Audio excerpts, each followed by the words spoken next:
G Jinping China premier ఇవాళ ఆయనకి Taiwan ఒక పెద్ద తలనొప్పిగా తయారైంది. తైవాన్ ప్రెసిడెంట్ లాయ్ సింగ్తే ఆయన లాస్ట్ ఇయర్ పవర్లోకి వచ్చినప్పటి నుంచి కూడా చైనాకి చుక్కలు చూపిస్తున్నాడు. చైనా మాత్రం తక్కువ తిందా? ఈ సెల్ఫ్ రూల్డ్ ఐలాండ్, ఒక ద్వీపం ఇది తైవాన్ అనేది. దాని మీద పట్టు కోసం 18 వార్షిప్స్ పెట్టేసింది, చుట్టుముట్టి వార్షిప్స్ పెట్టింది. తగ్గలేదు అతను. తైవాన్ ప్రెసిడెంట్ లాయ్ సింగ్తే నువ్వు 18 కాకపోతే 36 పెట్టుకో అన్నాడు, తగ్గల. దీనితోడు ఇప్పుడు జీ జింగ్పింగ్కి కొత్తగా వచ్చిన సమస్య ఏంటంటే ఈ అరువు బేరాలు, ఈ 3 కనిపిస్తున్నాయి కదా మనకి, ఈ మూడు క్యారెక్టర్లు కనిపిస్తున్నాయి. పాకిస్తాన్ ప్రధాని షహబాజ్ షరీఫ్, అదొక దేశం, దానికి ఒక ప్రధాని, అతని పేరు మళ్ళీ షహబాజ్ షరీఫ్.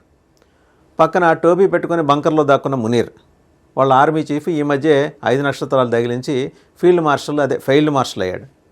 ఆ పక్కన హఫీజ్ సయ్యద్, 78 ఏళ్ళ నుంచి 80 ఏళ్ళ మధ్య ఉంటాయి, ఆస్మాతో బాధపడుతుంటాడు. మంచినీళ్ళు తిండి లేకపోయినా పర్లేదు, కానీ ఆయుర్వేదం మందు తినకపోతే మాత్రం ఊపిరాడదు.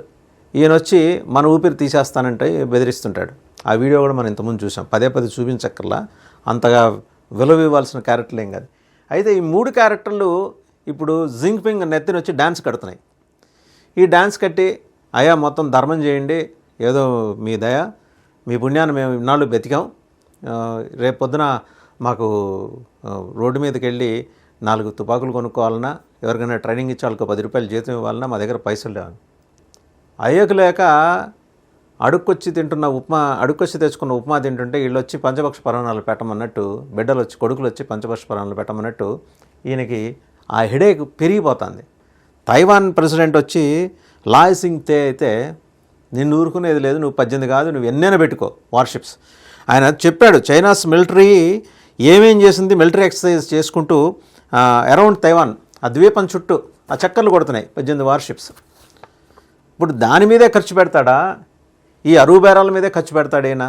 ఉన్న డబ్బులే సర్దాలి, పైగా వీళ్ళది మొత్తం లోపల ఏం జరుగుతుందో, ఆ ఇనప కచ్చిడాల మధ్య ఏం జరుగుతుందో ఎవరికీ తెలియదు. విపరీతమైన ఇన్ఫ్లేషన్ ఉంది, ద్రవ్యోల్బణం ఉంది అక్కడ చైనాలో. ఆర్థిక వ్యవస్థ కుప్పకూలిపోయింది. మొన్న వాళ్ళ PL-15 ఫెయిల్యూరు ప్రపంచం మొత్తం చూసి రకరకాల భాషల్లో నవ్వుతుంది వాళ్ళని చూసి. మరి బొమ్మ తుపాకీలాగా అలాగా మన రాఫెల్ వెళ్ళి కొట్టంగానే కింద పడిపోయింది PL-15. ఇప్పుడు దాని శకలాలు తీసుకొని ఫ్రాన్సు, జపాను, ఇంకొక 5 దేశాలు, ఐస్ అని ఉంటాయి 5 దేశాలు, UK ఇలాంటివన్నీ యూరోపియన్ కంట్రీస్, అవన్నీ కలిసి పరీక్షిస్తున్నాయి వీళ్ళ సామర్థ్యం ఏంటని. వాళ్ళ పరీక్షల్లో తేలింది ఏంటంటే, మామూలుగా దీపావళికి తయారు చేసుకునే బొమ్మ తుపాకి మాదిరి అది కూడాను, అదేం పెద్ద మిసైల్ కాదు, పుడింగి కాదని చెప్పేసి వాళ్ళకి తేలింది. వాళ్ళు పక్క నవ్వటం, ఇన్ని తలకాయ నొప్పులు ఉన్నాయి వాళ్ళ జీ జింగ్పింగ్కి.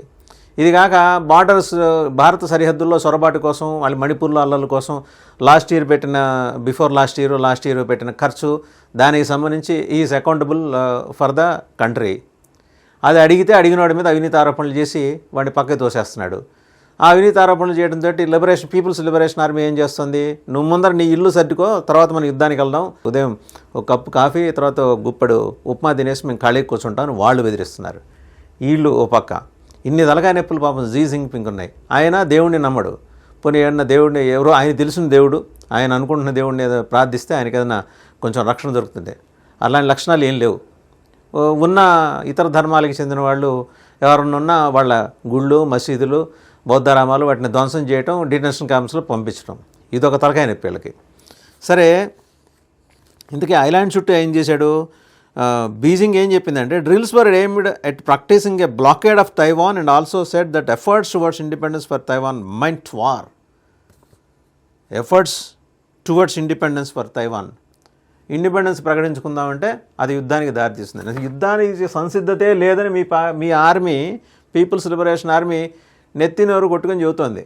మనం ఉన్నాం కౌరవ సంతానంలాగా, మనం శూకర సంతానంలాగా ఇంతమంది ఉన్నాం, కానీ మనం ప్రిపేర్డ్గా లేం కదా యుద్ధానికి. మన దగ్గర బోల్డన్న ఆయుధాలు ఉండొచ్చు, number 1 warfare systems we have, air defence systems we have, and navy సంబంధించి మన విన్యాసాలు చూస్తేనే శత్రువు హడలు చచ్చిపోయి గుండెపోటు చచ్చిపోతాడని క్లెయిమ్ చేసుకునే చైనా ఇవాళ తైవాన్ మీద యుద్ధం చేయడానికి కూడా సిద్ధంగా లేదు. సో ఆ టెన్షన్, అరే తైవాన్నే మనం ఏం చేయలేకపోతున్నాం, ఓ పక్క బెలుచిస్తున్న వాడు ఆ కొండ గుట్టలెక్కి మన వైపు చూసి పకాలను నవ్వుతున్నాడు, గ్వాదర్ ఎయిర్పోర్ట్ రా నీ సంగతి తేలుస్తానంటున్నాడు. వాడి మీద ఏమైనా యుద్ధం ప్రకటిస్తే అది మొత్తం పాకిస్తాన్లో మనం నిర్మించిన చైనా పాకిస్తాన్ ఎకనామిక్ కారిడార్కి దెబ్బ తగులుతుంది. సో $50 బిలియన్ ఉత్తిన గోడ కొట్టిన సున్నం మాదిరి అక్కడ ఖర్చు పెట్టాం. తీరా మోసి ఆ పాకిస్తాన్ కుదేలైపోయి ఎక్కడికక్కడ వాళ్ళ టెర్రరిస్ట్ క్యాంపులని ధ్వంసం అయిపోయి పెచ్చగదవాళ్ళ మాదిరి తిరుగుతున్నారు వీళ్ళు. ఒకడు బంకర్లో దాక్కుంటాడు, ఇంకోటి హాస్పిటల్లో ఉంటాడు, ఇంకోటేమో సొరంగంలో దాక్కుంటాడు. ఇలాంటి క్యారెక్టర్లతోటి నువ్వు ఓ పక్క డీల్ చేస్తున్నావు. జీ జిన్పింగ్ తైవాన్ మీద యుద్ధం చేయడానికి నేను లేస్తే మనిషిగా నువ్వు లేవాలి కదా. లేవటానికి వీళ్ళైన ఒక విచిత్రమైన పరిస్థితి. తైవానీస్ ప్రెసిడెంట్ లాసింగ్ టే ఆయన మీకు చుక్కలు చూపిస్తున్నాడు. ఇంకేంటి, తైవానీస్ డిఫెన్స్ మినిస్ట్రీ ఏం చెప్పింది? It has dispatched its own aircraft and ships and also deployed land based missile systems. Land based missile systems కూడా రెడీ చేసుకున్నారు వాళ్ళు. అలాగే ఎయిర్ క్రాఫ్ట్స్ ఉన్నాయి, షిప్స్ కూడా ఉన్నాయి. మినిస్ట్రీ ఇంకా వాళ్ళు ఏం చెప్తున్నారంటే closely monitoring the movements of Chinese Shandong aircraft carrier group and other aircraft and vessels that entered Taiwan's response zone. Taiwan జలాలలోకి ఎంటర్ అయిన ఇవన్నీ కూడా రెస్పాన్స్ జోన్లోకి ఎంటర్ అయిన అంటే నేవీ అయితే ఆ వెజల్స్ని చూస్తుంది, ఎయిర్ ఫోర్స్ అయితే ఎయిర్ క్రాఫ్ట్ని చూస్తుంది. మొత్తం 19 Chinese warships around the island అండి కనిపెట్టింది ఎవరు? తైవాన్. 19 వార్షిప్స్ని చైనా పంపించింది. అంటే పిచ్చుక మీద బ్రహ్మాస్త్రం. తైవాన్ తన కంట్రోల్లో లేకపోతే మనం మట్టి కొట్టుకుపోతాం అని చెప్పేసి. సో అది చైనా యొక్క బాధ. ఇన్ని వ్యవస్థల మధ్య తైవాన్ తోటి పోరాటం చేయటం అనేది చైనాకి చాలా కష్టంగా మారింది. చైనా కోస్ట్ గార్డ్ ఏం చెప్తోందంటే లా ఎన్ఫోర్స్మెంట్ పెట్రోల్స్ చేస్తుందిట. వాళ్ళది ఒక లా, దానికి ఒక ఎన్ఫోర్స్మెంట్, మళ్ళీ దానికి పెట్రోలింగ్. అండ్ అలాగే coast guard vessels formations conducted law enforcement petrols in water surrounding Taiwan island and carried out drills such as inspection and capture, interception and detention operations against unwarranted vessels అట. వాడు వచ్చి Taiwan జలాల్లోకి వచ్చి తైవాన్లో unwarranted వెజల్స్ని కనుక్కోవడం ఏంటి? ఎర్రితనం కాకపోతే. So వాళ్ళు చెప్తున్నది. ఎవరు చెప్పిందంటే statement from Zhu Yanqing, spokesperson of the East China Sea bureau of the China Coast Guard. ఆయన చెప్పాడు. అండ్ చైనాస్ క్లెయిమ్ ఏంటి అసలు తైవాన్ మీద అనేది చూస్తే, సెల్ఫ్ రూల్డ్ తైవాన్ని ఒక as part of China's territory and even claims that in case it needed it will use force to unite the two territories. కలుపుకోవాలి Taiwan ఒప్పుకోదు, ఇండిపెండెంట్గానే ఉండాలి.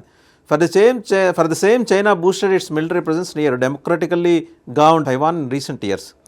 Since Taiwanese President Lai Ching-te took office in May 2024, there have been several rounds of drills staged by China. కొరకు రాని కొయ్య అయిపోయాడు ఈయన, ఈ లాయ్ సింగ్ టే అని ఆయన చైనాకి. దాన్నే అడ్రస్ చేయలేని చైనా ఈ మొత్తం ఈ వీళ్ళందరూ కూడా ఏదో ఒకటి కన్ను పోయి కాలు పోయి రకరకాల శ్వాస అడక ఇట్లాంటి మొత్తం OLX బ్యాష్ని తీసుకొని భారతదేశం మీద యుద్ధం చేయడానికి వస్తుందిట. యుద్ధం చేయడానికి మేము ప్రిపేర్డ్గా లేమని చెబుతోంది ఒక పక్క మీ మిలిటరీ.